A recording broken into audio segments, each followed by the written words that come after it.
Hi ಎಲ್ಲರಿಗೂ ನಮಸ್ಕಾರ. Welcome back to ಭಾಗ್ಯರತ್ನ ಅಡುಗೆ ಚಾನಲ್. ಇವತ್ತು ನಾನು ಬ್ರೇಕ್ಫಾಸ್ಟ್ಗೆ ಅವಲಕ್ಕಿ ಉಪ್ಪಿಟ್ಟನ್ನ ಹೇಗೆ ಮಾಡ್ಕೊಳ್ಳೋದು ಅಂತ ತೋರಿಸ್ಕೊಡ್ತಾ ಇದ್ದೀನಿ. ಮೊದಲಿಗೆ ಬಾಣಲಿ ಬಿಸಿಗಿಟ್ಟು ಅದಕ್ಕೆ 2 ಟೇಬಲ್ ಸ್ಪೂನ್ ಆಯಿಲ್ನ ಹಾಕ್ಕೊಳ್ತಾ ಇದ್ದೀನಿ. ಎಣ್ಣೆ ಕಾದಾದ್ಮೇಲೆ ಅರ್ಧ ಸ್ಪೂನು ಸಾಸಿವೆನ ಹಾಕ್ಕೊಳ್ತಾ ಇದ್ದೀನಿ.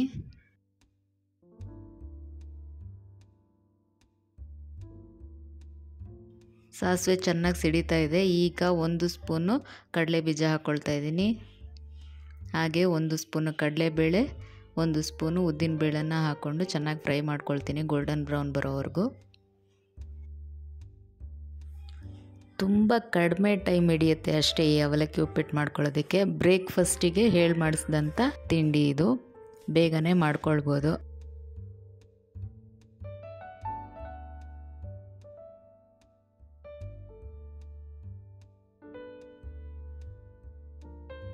ಇವಾಗ ಇದು ಚೆನ್ನಾಗಿ ಫ್ರೈ ಆಗಿದೆ. ಈಗ ನಾನು ಕರಿಬೇವು ಎಲೆನ ಹಾಕ್ಕೊಳ್ತಾ ಇದ್ದೀನಿ.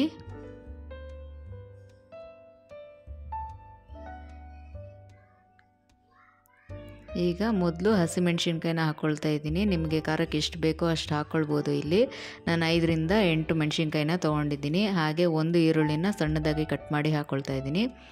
ಅದನ್ನು ಚೆನ್ನಾಗಿ ಫ್ರೈ ಮಾಡ್ಕೊಳ್ಳೋಣ ಇದೆರಡನ್ನು.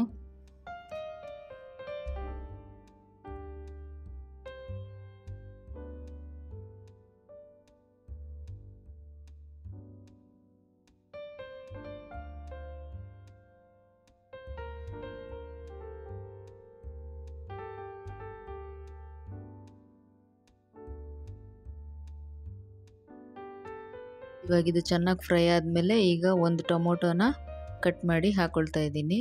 ಈ ಟೊಮೊಟೊ ಚೆನ್ನಾಗಿ ಮೆತ್ತಗಾಗೋವರೆಗೂ ಚೆನ್ನಾಗಿ ಫ್ರೈ ಮಾಡ್ಕೊಳ್ಳೋಣ.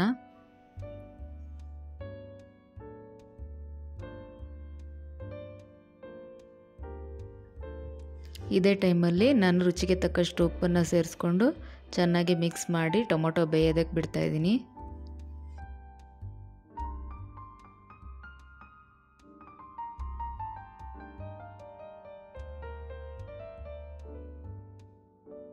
ನೋಡಿ ಈಗ ಟೊಮೊಟೊ ಎಷ್ಟು ಚೆನ್ನಾಗಿ ಬೆಂದಿದೆ. ಈ ಟೈಮಲ್ಲಿ ನಾನು ಅರ್ಧ ಸ್ಪೂನು ಅರಿಶಿನ ಸೇರಿಸ್ಕೊಂಡು ಚೆನ್ನಾಗಿ ಮಿಕ್ಸ್ ಮಾಡ್ಕೊಳ್ತೀನಿ. ಅವಲಕ್ಕಿನ ನಾವು ಜಾಸ್ತಿ ಹೊತ್ತು ನೆನೆಸಬಾರ್ದು. ಫಸ್ಟ್ ಚೆನ್ನಾಗಿ 1-2 ಸರಿ ವಾಶ್ ಮಾಡಾದಮೇಲೆ 1-2-3 ನಿಮಿಷ ನೆನೆಸಿದ್ರೆ ಸಾಕಾಗುತ್ತೆ. ಇಲ್ಲಾಂತಂದರೆ ತುಂಬ ಮೆತ್ತಗಾದರೆ ಚೆನ್ನಾಗಿರಲ್ಲ ಅವಲಕ್ಕಿ. ನೋಡಿ ಚೆನ್ನಾಗಿ ವಾಶ್ ಮಾಡಿರೋ ಅಂಥ 2 ರಿಂದ 3 ನಿಮಿಷ ನೆಂದಿರೋ ಅಂಥ ಅವಲಕ್ಕಿನ ನೀರಿಂದ ಸಪ್ರೇಟ್ ಮಾಡಿ ಅವಲಕ್ಕಿನ ಹಾಕ್ಕೊಳ್ತಾ ಇದ್ದೀನಿ ಈ ಗೊಜ್ಜಿಗೆ.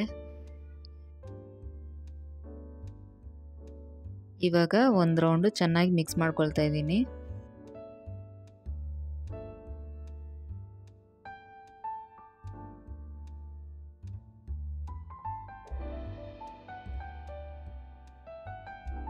ಇದೊಂದ್ಸರಿ ಚೆನ್ನಾಗಿ ಮಿಕ್ಸ್ ಆದಮೇಲೆ ಒಂದು ಪ್ಲೇಟ್ನ ತೊಗೊಂಡು ಮುಚ್ತಾ ಇದ್ದೀನಿ. ಇದನ್ನು ಒಂದು 4 ರಿಂದ 5 ನಿಮಿಷ ಬೇಯೋದಕ್ಕೆ ಬಿಟ್ಬಿಡೋಣ. ನೋಡಿ ಅವಲಕ್ಕಿ ಚೆನ್ನಾಗಿ ಬೆಂದಿದೆ. ಇವಾಗ ಮತ್ತೆ 1 ರೌಂಡ್ ಮಿಕ್ಸ್ ಮಾಡಿಬಿಟ್ರೆ ಬಿಸಿ ಬಿಸಿಯಾದ ಅವಲಕ್ಕಿ ತಿನ್ನೋದಕ್ಕೆ ರೆಡಿಯಾಗಿರುತ್ತೆ. ಇದನ್ನು ಬ್ರೇಕ್ಫಾಸ್ಟ್ಗೆ ಬೆಳಗ್ಗೆ ಎದ್ದು ಬೇಗನೆ ಮಾಡ್ಕೊಳ್ಬೋದು. ತುಂಬಾ ಈಸಿ, ಟೇಸ್ಟಿಯಾಗೂ ಇರುತ್ತೆ. ಬಿಸಿ ಬಿಸಿ ತಿಂತಾಯಿದ್ರೆ ಎಲ್ಲನೂ ಚೆನ್ನಾಗೇ ಇರುತ್ತೆ. ಸೊ ಈ ಅವಲಕ್ಕಿನೂ ನೀವು ನಿಮ್ಮ ಮನೆಯಲ್ಲಿ ಒಂದ್ಸರಿ ಟ್ರೈ ಮಾಡಿ ಹೇಗಿತ್ತು ಅಂತ ಕಾಮೆಂಟ್ಸಲ್ಲಿ ತಿಳಿಸಿ. ನಿಮಗೆ ಈ ವಿಡಿಯೋ ಇಷ್ಟ ಆಗಿದ್ರೆ ಲೈಕ್ ಮಾಡಿ, ಶೇರ್ ಮಾಡಿ, ಕಮೆಂಟ್ ಮಾಡಿ, ಸಬ್ಸ್ಕ್ರೈಬ್ ಮಾಡ್ಕೊಳ್ಳೋದನ್ನು ಮರಿಬೇಡಿ. ಹಾಗೆ ಬೆಲ್ ಐಕಾನ್ನ ಕ್ಲಿಕ್ ಮಾಡಿ. ಎಲ್ಲರಿಗೂ ಧನ್ಯವಾದಗಳು.